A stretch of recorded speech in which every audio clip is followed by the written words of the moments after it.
So, but on another note, hunting up north, I'm so glad Jacob come up with the name Fins, Feathers, and Racks because I'm the fisher of the group. And where we hunt at's 30 minutes from Toledo Bend, an hour from Rayburn where I fish. So he gets the itch to A go lot. fishing. We go So- on his little hunting spots. So my bass boat will be getting pulled from October to January to North Louisiana, and I'll probably miss a few. I'll probably miss a few morning hunts, man. Hey, That's- morning hunts are overrated up there. We go half the Right, time. right. You know, So, the evening hunts is where it's at up north. Yeah, so I'm pretty excited about that this year. I'm excited about this year going up there. I think we finally all got it all figured out. Also, I'm excited with this. I know y'all work y'all's Fridays and stuff. Steven works every day. He's gonna be working Fridays. Jared, hopefully, will get on 14s one day. Devin called me today. From October to March, they work 410s. So he bought him a That's saddle. because they got their priorities in line. That's right. I mean, it's, Right. He brought him a. They must have sponsors. He bought him a already, tethered you know? saddle. Got a good deal from it. Second hand, dude ain't used it much. He's gonna That's- buy some sticks, but I think he's got the saddle and the platform already. I'm glad you said that. I think a lot of people look down on buying like secondhand hunting gear. I mean, I've never seen like on all the video. I mean, we watch hunting and outdoors. half the stuff we got. Hey, I My traded bow's secondhand. I traded a freaking AR-15 for a Hoyt. You know, I mean, yeah. and it's been good to me for Kimber will be 5 this year, so the bow's 5 years. I've had it for 5 years. Jared recently just got another Hoyt. He Yeah. had a yeah. Hoyt that he That's got a third free. hand. You know. He killed his first 2 deer with that Hoyt. Did you Yeah. kill both of them? No, your buck you killed with that my bear. I LS6. killed my first 2 bow deer though in Mississippi with Dylan. right with the Hoyt. With the With Hoyt. that Because same. It's on the YouTube video. I- one of them on yeah, YouTube. I hunted that whole year with a bow. I don't think I picked up a gun all year. No, that because year. even during the winter we went up there and brought bows. Yeah, and I mean that's pretty much all we do. You may see us with a gun sometimes, If we do, it's I mean, here at the house, late right. winter. but most of our hunts, if we bring a gun, it's late winter or we really got a deer that we're chasing. Or bringing one of the women with us. Right. And they hadn't failed to kill. Generally, they shoot something. Right. Mine killed 2 both times she's went hunting. Yeah. She says this year she wants to kill a buck, so I got them leads up north, hoping to get her on one up there. Yeah. Oh, Go ahead. it'll Go have ahead to and be. kill yours though first. I mean. What's bad is I know for a You fact really don't kill it. that she's probably gonna kill one bigger than my biggest one, which is sad to say. I've let them walk bigger than my biggest deer, but that was my biggest deer. That's the story for another day. We'll let Steve-O elaborate on that another day because it's a pretty good story behind that one between game calls and game wardens. Nothing illegal, just had Right. issues with the game warden. So I'm here to tell you, anybody that we'll says, just fly past that subject if you want to. we I don't want can- you to tear up, you know. I'm going to, but I mean, You're we going can to. dive into it because it broke the stereotypical idea of game calls for deer in South Louisiana. I mean, for years I had What was always Mississippi? well, yeah, we were in the South period. South Mississippi, yeah. South, you know, I'd always grown up, and I'm sure y'all have too, that deer just don't react to calls around here. I mean, I've never grown one in here. I've grown them up north, in North Louisiana even. You know, I mean, grown them, but I've never got one to react to a rattle call. I don't know how. Well, that's because around here we rely more on bait than anything. We'll hit the grunt call anyway, but you never know if they coming to the corn or they coming to the call. You know, so Right. until we went up north where you can't bait, in Mississippi where you couldn't bait at the in time. the forest. No, yeah, You know, other than that day we was actually on the dog hunt. It just hadn't started yet. yeah, and I don't even know why. I know I was younger. I wasn't thinking. But I think, like, leaving the camp, there was a grunt call hanging on the coat rack, and I was like, well, I mean, it's definitely still it's late winter, you know. I mean, if it's going to happen, it's going to Right, it was happen now. Definitely during the rut. Yeah, and so we were dog hunting. or running dogs. You gotta be careful how you say that. Right. People get a little offended. PETA, we don't support PETA. Yeah. So, Jacob, you dropped me off kind of soon on that pipeline. You did tell me to go. I told you where to go. You told me where. I was like, no, I like this little spot here. I don't know if I actually liked the spot or if I was just tired of walking. Right. And so I sat down and I'm waiting. I mean, they hadn't even cut dogs loose yet. And here I am. I pull out my grunt call and I'm, and I could hear my radio key up. Yeah, I was keying up to tell you to simmer down. But Yeah, slow down, and then I hear the radio key up, and it goes away. And I think I hit it one more time. I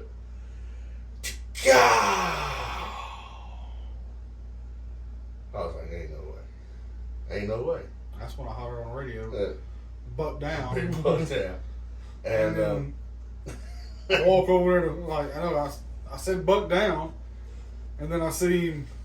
I didn't see him actually get up. I just seen the deer run down the ridge behind where I shot him. I knew I hit him and like rolled him because he rolled down to the bottom. And then I see the deer running down the ridge, so I popped off 4 more. Hit him 4 times. I don't know how he's still running. And that's when I hollered on the radio again, and you come down there, and we went to trail him. And didn't do much trailing. Looked like a bucket of blood was dumped out.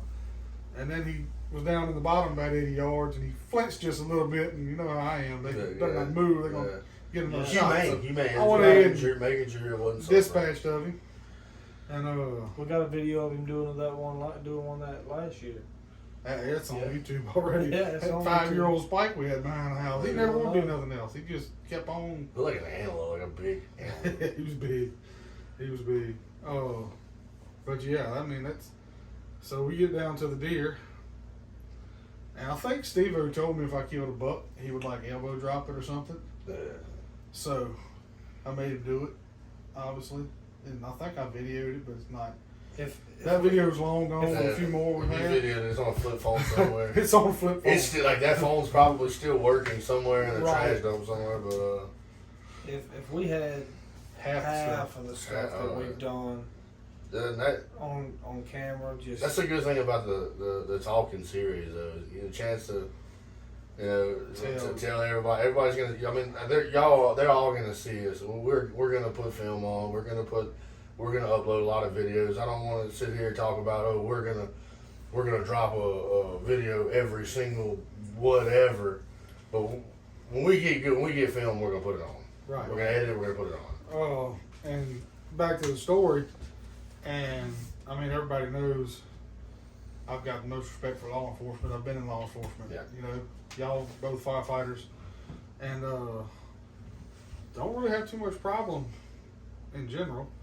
But this particular day, we're hunting probably 200 or 300 yards from the forest property line to the only piece of private property left in that part of the forest. Yeah. And well onto the. Oh yeah, everything we did, we were parked legally. But so I go back to my truck to unload my 4-wheeler, and this lady's come walking down from her house, which was way around the curve, or drove up there, I think, and is putting a note on my truck. And I immediately took it off and balled it up and put it back in my truck. Asked her what the issue was. She's like, "Well, y'all hunting too close to my house." I said, "Well, lady, there's not much you can do. You know, we're across the property line. We're well onto the forest." We're regardless about if 100 it yards. sounded like we was right there or not. So I just kind of shrugged it off, got my bike unloaded, and went and picked the 4-wheeler, went and picked the deer up and Steven up, and we're coming back down the power line. And this game warden comes walking up the power line and proceeded to tell us that we're hunting too close to the red line, which is the property line. And I think it was hunting that we were parked. He said we parked our truck in. No, we parked in the right spot. Yeah, but he said we parked. He asked us if we could move the truck, if we could not park there anymore. Well, And you asked him. You'd ask him like, I mean, is it illegal? I mean, if it's illegal, then by all means. He's like, no, it's just close. I'm like, well, until it's illegal, we can't do nothing about it. Yeah. And then the same thing, he asked us, he's like, where'd y'all kill it at? I said, across the power line here, about 100 yards. well, you know, we've got all this forest here. Y'all don't have to be hunting so close to the property line. I'm like, we're 200 or 300 yards from the property line. You know, there's nothing wrong with it. And he just left a couple smart remarks or whatever, and I got on the radio, let everybody know he was down there, and a couple of them wanted to have a talk with him. So we go back to the truck and loaded up and left. And I think when he come out to his truck, he was on his phone, got in the truck and left, and wouldn't talk to nobody about it, you know. Well, And had a few other run-ins with him up there, and just he was one of them people that you wasn't doing nothing illegally, but he pressed the issue trying to run you off of that particular area because he had land up there. So, but other than that, all the other game wardens up there was awesome. And every other interaction I've ever had with a game warden was great, you know. I mean, he just had a issue with him about people from Louisiana being right there, and the dog running too. Yeah, I don't know how many times. I mean, look, let's face it. We all of us make mistakes. I mean, we've done things not intentionally, but hey, that's against wildlife and fisheries rules. Right. And I've had run-ins with game wardens up there that caught me, slipping, like, hey, I forgot my orange in the truck. Well, that's like, I think his name was AJ, the guy up there. One of the first ones we met when we got up there. We was on the Dow Perry Road. Me and Jared Daddy got out and we had the perforated orange vest. Yeah. Didn't know no better. We just started hunting up there. Instead of him saying, look, I'm going to write y'all a ticket, y'all know, you're not supposed to have them vests. He said, look, I'm going to let y'all know you're not supposed to have them vests. They're illegal. The holes, he said, a lot of people don't know, and I see y'all just started hunting up here and stuff, or I would have run into y'all before. He actually gave us 3 vests out of his truck behind his seat and said, look, here's a good vest and all, and we kept them forever just about. But every time we talked to him, it's been nothing but good. Oh, absolutely. So yeah, that's the story of the one that got away though. Skippy up there. Right. But would have been my biggest buck. But, second one. Yeah, but y'all can look forward to a few more episodes like this, or we may have Devin or Ziggy or Blaine, or all 3 coming here, and we've all got hunting stories together. Lord knows, me and Jared and Ziggy's got all kind of them that just didn't go the right way. But it happened. Last year was the first year that I think Devin went. Well, I went with Devin up north, and I got footage of that. Oh that's man, dude! I can tell you, like, if you're everybody's excited for that. I wish Jared could have been there for that one too. Me and Devin pulled out after you and Ziggy, and I had to work, of course. Right. And we loaded up, bro. We had to air up the tire on the trailer. And we had to stop at the store for diesel. We had to make sure. And I'm nervous. I borrowed my dad's four-wheeler this past season, so it's like I was already nervous. Like I was like, Devin, you mind if we put your four-wheeler on the back of the trailer? Because you knew he was about to fly off. Yeah, because like if Dad's flies off, it's just the way your luck account set up. Yeah, let's do this. But I know at one point we were on I-49, and if anybody's familiar with I-49, that's like an 85 mile an hour interstate. Like people 75. It's 75. But yeah, people 85 at least. Yeah, people are scatting down that road. Here it is. It's like 11:30, midnight-ish, maybe 1 o'clock in the morning.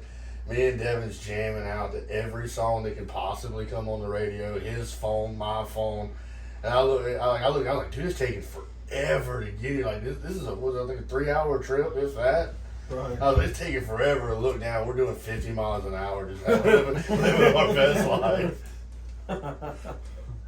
They gotta play some faster songs, dude. But, them ballads just ain't getting y'all.